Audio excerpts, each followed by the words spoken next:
My journey into competitive cycling is quite unusual. I started cycling quite late in life. I started by commuting basically in and out of work on my dad's old road bike and immediately fell in love with it. It was far easier than getting public transport because it was quicker, cheaper and just more enjoyable. There was more freedom involved in riding a bike.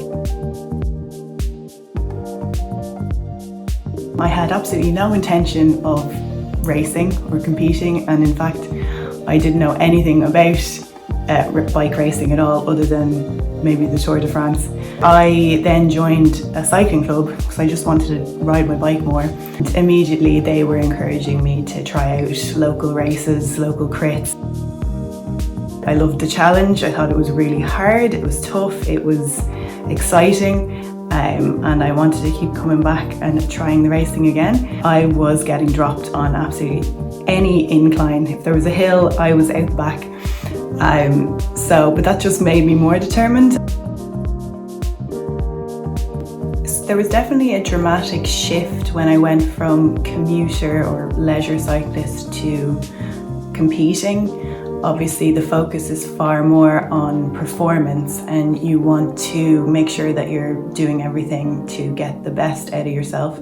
I bought myself a cycling computer, heart rate monitor and also power meter. So those tools combined with also hiring a coach meant I had just more control over the training I was doing and more control over progress and able to measure progress over time. So if I didn't have those tools, it would make it a lot more variable and difficult to measure. So for example, with the power meter, I was able to see what my threshold was, my functional power threshold, and work with that over time to improve it with my coach. If I didn't have those tools to measure, it makes it a lot more difficult, especially for coach to write training programs and to find out where your weaknesses are, where your strengths are.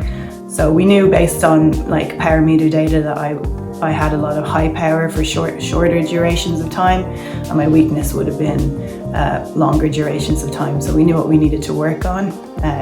Having those tools in place make it a lot easier to control and to plan. I also then got an opportunity with Cycling Ireland to test out for the national track squad, and that was the beginning of a more high performance goal. This all happened in the space of a year that I was then representing Ireland on the world stage, so it was a really steep learning curve. A typical training week for me as a track sprinter usually involves 2 gym sessions per week, 3 track sessions per week, a road session, and a recovery day. As a sprinter, it's really important for us to be strong and powerful over shorter durations of time. So more gym, more efforts on the track are shorter, and we do less road because the more road you do, longer hours on the road generally doesn't align well with high power stuff. So we work a lot in the gym, lifting heavier weights, being more explosive in the gym.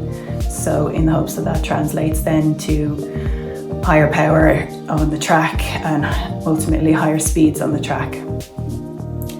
So I've used a number of power meters along the way.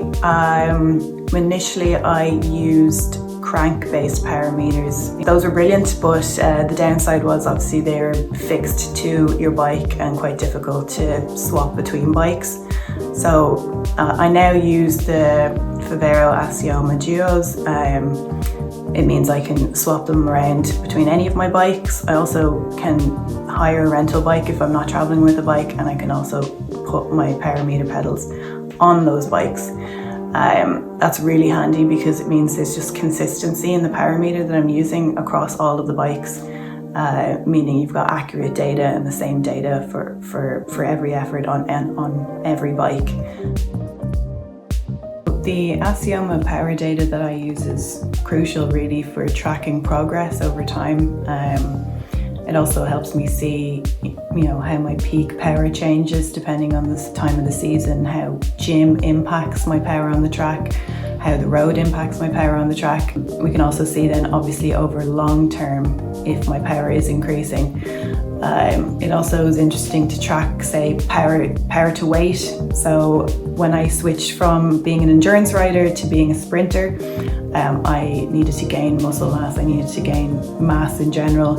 So I've actually put on 10 kilograms of weight since I was an endurance rider. So it's interesting to see how that power translates. We want to make sure that, yes, I'm increasing the power, but also is the power to weight increasing? My power numbers have changed dramatically since I switched from being an endurance rider to being a sprinter. Firstly, when I was an endurance rider, I was 10 kilograms lighter. So my power numbers overall were lower, but significantly my longer durations of power, so my 20-minute power, 10-minute power, would have been a lot better as an endurance rider, and my peak power, my shorter, 5 seconds to 1 minute, would have been lower.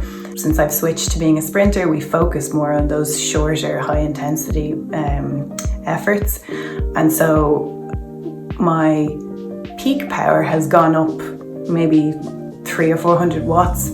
5-second power is increased, and my 1 minute power is also better now, but also I'm heavier, so the power to weight might be similar, but the longer durations of time have gone way down. So my 20-minute power and my threshold are super low now because we don't work on any of that anymore because we don't need it for what I'm doing.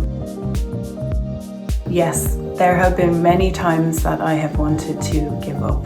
I think it would be unusual for any athlete to say that doesn't happen. Obviously there are times where just things don't go your way. You might have put everything into it to get a certain result and it just didn't happen. Also, when it comes to cycling, there can be crashes, injuries. There are times where you feel like you've put so much into it and you haven't got the reward that you were expecting. I think for me, overcoming that was just trying to remember why you're doing it in the first place. And for me, it's all about seeing how far I can go, how far I can push myself, how fast I can get. And part of the enjoyment of it is that it is going to be really hard. I nearly get more out of the challenging experiences and the times that are really hard, and I learn more from those experiences than I ever have really from a win. And that's another saying, you either win or you learn.